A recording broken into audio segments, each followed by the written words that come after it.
দর্শক, আমি অরবিন্দ আর আপনারা দেখছেন সঙ্গে অরবিন্দ ইউটিউব চ্যানেল। আজকে আলোচনা করব মালদা দক্ষিণ লোকসভা কেন্দ্রকে নিয়ে। কিন্তু তার আগে যেটা লাখ টাকার প্রশ্ন, যে বাম কংগ্রেস জোট পশ্চিমবঙ্গের 42টা কেন্দ্রের মধ্যে কোনো একটা কেন্দ্র বা কোনো একটা সিট, কোনো একটা লোকসভা সিট কি তারা নিজেদের ঝুড়িতে বা নিজেদের ঝুলিতে পুড়তে পারবে, ভরতে পারবে? সেইটাই হচ্ছে লাখ টাকার প্রশ্ন। কিন্তু সেই জায়গা থেকে মালদা দক্ষিণ কেন্দ্রের কথা অবশ্যই আসবে, কারণ কংগ্রেসের এখনও ভোট পার্সেন্টেজ আছে সেখানে লড়াই দেওয়ার মতো। কারণ আপনারা জানেন মালদা একসময় কংগ্রেসের গড় ছিল। গনি খান চৌধুরী আপনারা জানেন কেন্দ্রীয় মন্ত্রী এবং তিনি লোকসভায় অনেকবার এখানে জিতেছেন মালদা লোকসভা কেন্দ্র থেকে।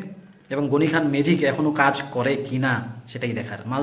একসময় মালদা লোকসভা কেন্দ্র ছিল, কিন্তু মালদা লোকসভা কেন্দ্র এটা 2009 সালে ভাগ হয়ে যায়। মালদা উত্তর এবং মালদা দক্ষিণ লোকসভা কেন্দ্র দুটো ভাগে ভাগ হয়। এবং সেই মালদা দক্ষিণে আমরা মালদা দক্ষিণ নিয়ে যেহেতু আলোচনা করছি, মালদা দক্ষিণ লোকসভা কেন্দ্রে কংগ্রেসের হয়ে 2009, 2014 এবং 2019 এই তিনবার কিন্তু জিতেছেন আবু হাশেম খান চৌধুরী। আপনারা জানেন আবু হাশেম খান চৌধুরী ওই গনি খান চৌধুরীর ভাই, যাকে আমরা ডালু নামেই চিনি। এই মালদা দক্ষিণ কেন্দ্রটাও কিন্তু মুসলিম ভোট বা সংখ্যালঘু ভোট বড় একটা ফ্যাক্টর কাজ করবে, কারণ মালদা দক্ষিণ লোকসভা কেন্দ্রে কিন্তু 55.56% মুসলিম ভোট আছে, অর্থাৎ 55% ভোট। এইবারের বিষয় হচ্ছে যে এই মালদা দক্ষিণ কেন্দ্রে এইবারে কারা কারা 2024 লোকসভা ইলেকশনে কারা কারা কোন পার্টি থেকে কারা কারা দাঁড়িয়েছেন। আমরা যদি দেখি বিজেপির তরফ থেকে মালদা দক্ষিণে এবার দাঁড়িয়েছেন বিজেপির প্রার্থী শ্রীরূপা মিত্র চৌধুরী, যিনি ইংরেজবাজার বিধানসভার বিজেপির একমাত্র বিধায়ক। শ্রীরূপা মিত্র চৌধুরী তাহলে বিজেপির তরফ থেকে দাঁড়িয়েছেন। ঈশা খান চৌধুরী কংগ্রেস থেকে দাঁড়িয়েছেন। ঈশা খান চৌধুরী সেই আবু হাশেম খান চৌধুরীরই ছেলে এবং গনি খান চৌধুরীর ভাতিজা। আমরা দেখব তৃণমূলের তরফ থেকে যিনি দাঁড়িয়েছেন তিনি হচ্ছেন শাহনাজ আলী রায়হান।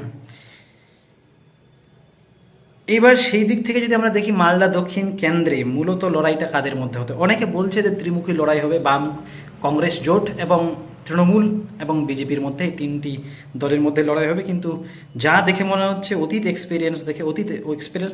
পারফরমেন্স দেখে তাতে করে মনে হচ্ছে যে মূলত লড়াইটা হবে বিজেপি এবং কংগ্রেসের মধ্যেই, বাম কংগ্রেস জোটের মধ্যেই।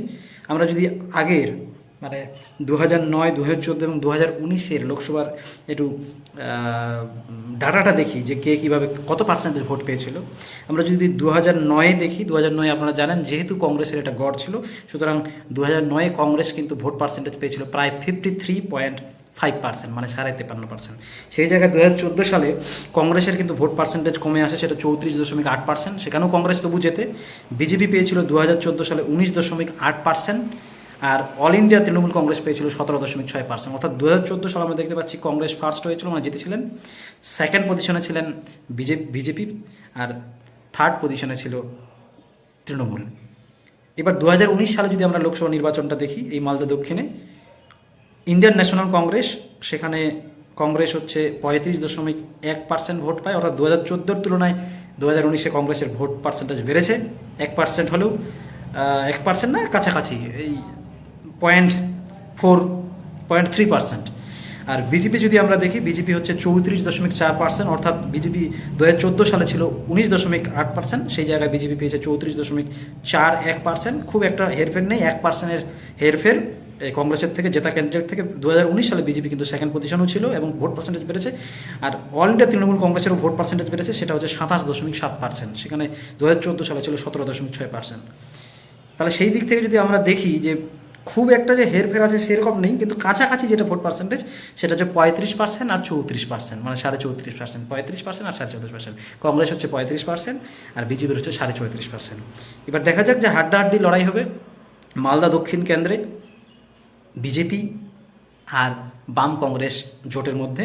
এবার দেখা যাক তৃণমূল সেই জায়গা থেকে 27.7% যেহেতু ভোট পার্সেন্টেজ পেয়েছিল 2019 সালে, সেই জায়গা থেকে তৃণমূল কতটা লড়াই দিতে পারে সেটা দেখার। কিন্তু আমরা যদি 2021 সালে বিধানসভা নির্বাচনটা দেখি, বিধানসভা নির্বাচনে এই মালদা দক্ষিণ কেন্দ্রের যে 7টা বিধানসভা, তার মধ্যে দুটো বিধানসভা অলরেডি মুর্শিদাবাদ জেলার দুটো বিধানসভা মালদা দক্ষিণ কেন্দ্রের মধ্যে পড়ে। তার মধ্যে আমরা যদি দেখি মানিকচক, ইংরেজবাজার, মুথাবাড়ি, সুজাপুর, বৈষ্ণবনগর এবং মুর্শিদাবাদের দুটো ফারাক্কা এবং শামশেরগঞ্জ, এগুলোতে সবগুলোতেই যেতে হচ্ছে তৃণমূল কংগ্রেস। এবং একটি মাত্র বিধানসভা ইংরেজবাজার, যেটাতে জিতেছিলেন বিজেপি এবং যেটাতে এমএলএ হয়ে জিতেছিলেন শ্রীরূপা মিত্র চৌধুরী, এবং তাকেই প্রার্থী করা হয়েছে এবার বিজেপির মালদা দক্ষিণ লোকসভা কেন্দ্রে 2024-এ। এবার দেখা যাক, লড়াই হবে। লড়াইটা আসল রেজাল্ট তো আমরা 4ই জুন দেখব। সংখ্যালঘু ভোটটা কার দিকে ছুটে, কংগ্রেসই ভরসা রাখে, গণিকান্ত ম্যাজিক এখনও কাজ করে, কংগ্রেসের কি এখনও হাল সেরকম অবস্থা আছে, নাকি বিজেপির দিকে ঝুঁকে পড়ে, নাকি টিএমসিপি সেই শাহনাজ আলী রাইহান সংখ্যালঘু ভোটটা টানতে পারে। এবার দেখা যাক। আপনারা কি মনে করছেন দর্শক, অবশ্যই জানাবেন কমেন্ট বক্সে। কমেন্ট বক্স খোলা রইল, আর নজর রাখবেন সঙ্গে অরবিন্দ ইউটিউব চ্যানেলে।